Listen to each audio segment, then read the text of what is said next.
বন্ধুগণ, শান্তির মায় মরে গেছে।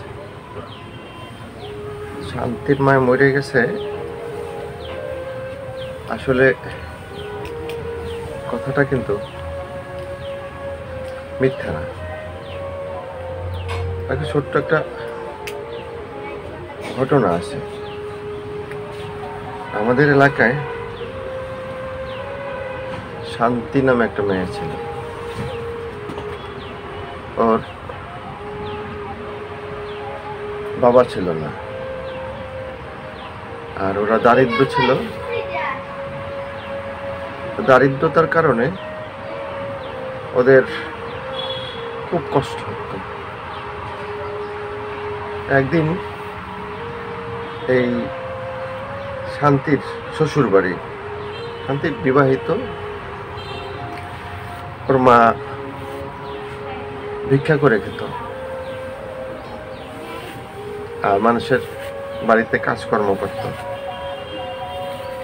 এই যে তো এখন ওরই এক ভাসুর বা দেবর এসে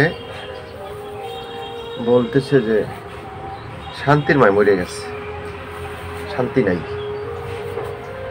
এখন এই কথাটা ওর কানে যাওয়ার সাথে সাথেই সে কি কান্নাকাটি শান্তির। সবাই বুঝাইতে পারতেছে না যে ওর মা বেঁচে আছে। আসলে এই শান্তি সেই শান্তি না। জীবনের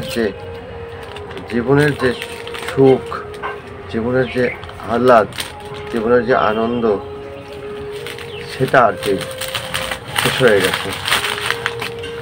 এরপরে শান্তিকে নিয়ে শান্তির মায়ের কাছে যাওয়ার পরে দেখা গেল না শান্তির মায়ে জীবিত আছে, সে বেঁচে আছে, কিন্তু মূলত জীবনের যে শান্তি সেটা আর কি সরে গেছে, নাই। এটাই মানুষ বলতেছে যে শান্তির মায় মরে গেছে। এটা একটা ছোটবেলার আমাদের জানা ঘটনা। মূল ঘটনাটা হচ্ছে যে গত 2024 সাল, 2023, 2022, 2021, 2020-এও দেখেছি আমরা। 20 সাল থেকে বেশি স্টার্ট হয়েছে, অর্থাৎ কোভিড-19 যখন আসছে তখন থেকে এটা বেশি স্টার্ট হয়েছে। মানুষের যে কষ্ট, মানুষের যে অভাব, মানুষের যে কান্নাকাটি, মানুষের যে মৃত্যু, মানুষের যে সেই অক্সিজেন সরবরাহ করা, হাসপাতালে নিয়ে যাওয়া, কেউ কাউকে খোঁজখবর নেয় না। এর মাঝে কিন্তু জন্ম নিয়েছিল বাংলাদেশের বিশাল একটা মানবতার ফেরিওয়ালা বাহিনী। সেই মানবতার ফেরিওয়ালা বাহিনী সে তারা কিন্তু মানুষের পাশে দাঁড়াইতো, মানুষের কথা শুনতো, কে খাচ্ছে, কে মানে এই সোশ্যাল মিডিয়াতে এসে দেখা যেত যে মানবতার ফেরিওয়ালারা মানুষের পাশে দাঁড়াচ্ছে। প্রচুর পরিমাণে তাদের ইনকামও হতো। তারা মানুষের কাছ থেকে টাকা পয়সা, সাহায্য, ডোনেট ইত্যাদি কালেক্ট করে সেগুলো আবার মানুষকে দিত। তো মানুষের চাল কিনে দিত, বাড়ি তৈরি করে দিত, গরু কিনে দিত। তা আমি উল্লেখযোগ্য কয়েকজন আছে যারা, এই যে আপনার আমাদের তাশরিফ খান, সিঙ্গার তাশরিফ খানের কিন্তু গানও শুনতে পেতাম। কনসার্ট হচ্ছে, সেই জমকালো, প্রতিদিন কোথাও না কোথাও কনসার্ট হচ্ছে। কনসার্টে সেই জমকালো আয়োজন, লাইভ দেখাচ্ছে, মানুষের ভিতরে একটা উৎফুল্লতা থাকতো। তারপরে আবার চাইলের বস্তা কাঁধে নিয়ে দৌড়াইতো, তেলের বস্তা এই মানুষের কাছ থেকে ডোনেট, কোটি কোটি টাকা ডোনেট কালেক্ট করে সেই 22-এর বন্যায় এই যে সিলেটে দিচ্ছে। তারপরে ওর আর একটা প্রোগ্রাম ছিল কি, মানুষের ঘর তৈরি করে দেওয়া, মানুষের ব্যবসা, আয়ের, জীবিকায়ও একটা প্রোগ্রাম ছিল। সেটাও দেখতাম যে বিভিন্ন এলাকাতে এই আপনার মানুষের জন্য কাজ করতেছে, একটা টিম তৈরি করছে। তারপরে তার সাথে সাথে ছিল ব্যারিস্টার সুমন, সেও প্রচুর কাজ করতো। তার ফুটবল টিম ছিল, সেটা নিয়ে সে অনেক উৎফুল্ল ছিল, অনেক মানুষ দেখতো, তারপর কত কত কি, তারপরে স্বপন, তারপরে এই হচ্ছে প্রিন্সিপাল মুখলিসুর রহমান, তারপরে হলো গিয়া স্বপ্না, তারপরে মানিক, তারপরে এরকম আমাদের ওই যে তারেক, এরাও মানবতার ফেরিওয়ালা হয়ে মানুষের জন্য কাজ করত। তো তখন ভাবছিলাম যে না, দেশের প্রজন্ম মানুষ বিপদে পড়লে পাশে দাঁড়ানোর জন্য অসংখ্য অগণিত মানুষ আছে, যারা বিপদগ্রস্ত মানুষের পাশে দাঁড়ায়, যারা সাহায্য সহযোগিতা নিয়ে আসে। শুধু এই নাম বললাম যে উল্লেখযোগ্য কয়েকজন। তো দেখার মতো সোশ্যাল মিডিয়াতে গেলে দেখা যেত হাজার হাজার মানবতার ফেরিওয়ালা আমাদের দেশে জন্ম নিয়েছিল। কিন্তু 3-4 গত 5ই আগস্টের পরে কেমন যেন একটা কমে গেছে। এখন ইদানিং মানবতার ফেরিওয়ালাদের অ্যাক্টিভিটি, যে ফ্রি মোশন ফিরোজ হাসান, রাস্তায় বাইক চালাতেই দেখা গেল যে বিভিন্ন রকম ডোনেশন করতো, বড় গিফট করতো,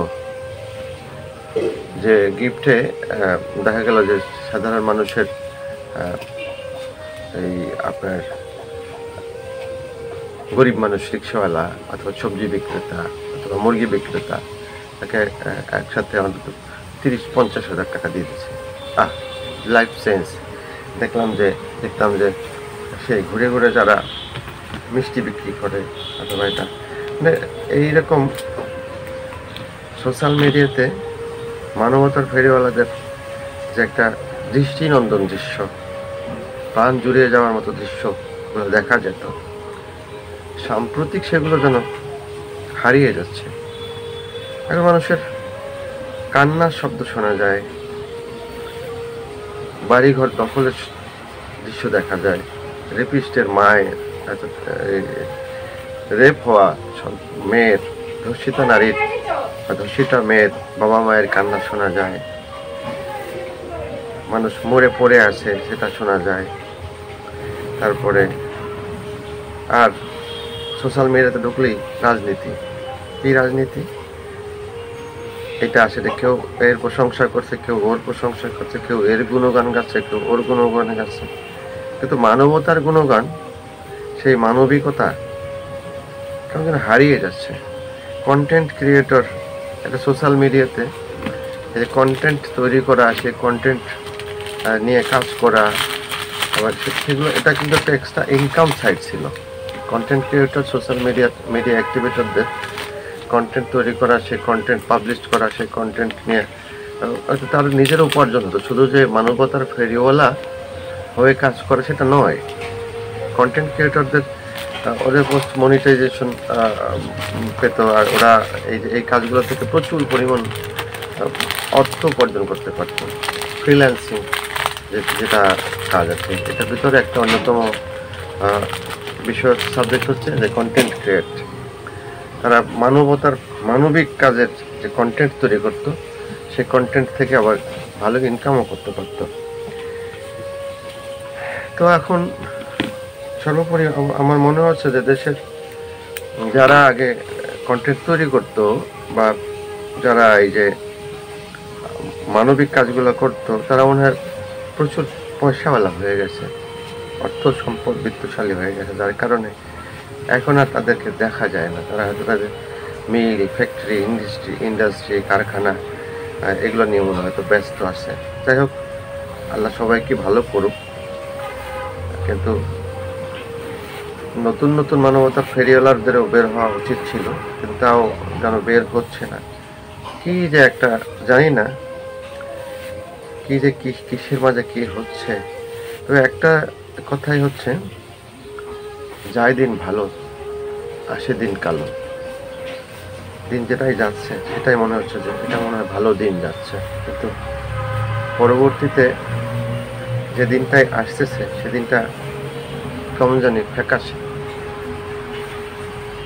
আমাদের হওয়ার কথা ছিল যায় দিন কালো আসে দিন ভালো, কিন্তু আমাদের দেখতেছি যায় দিন ভালো আসে দিন কালো।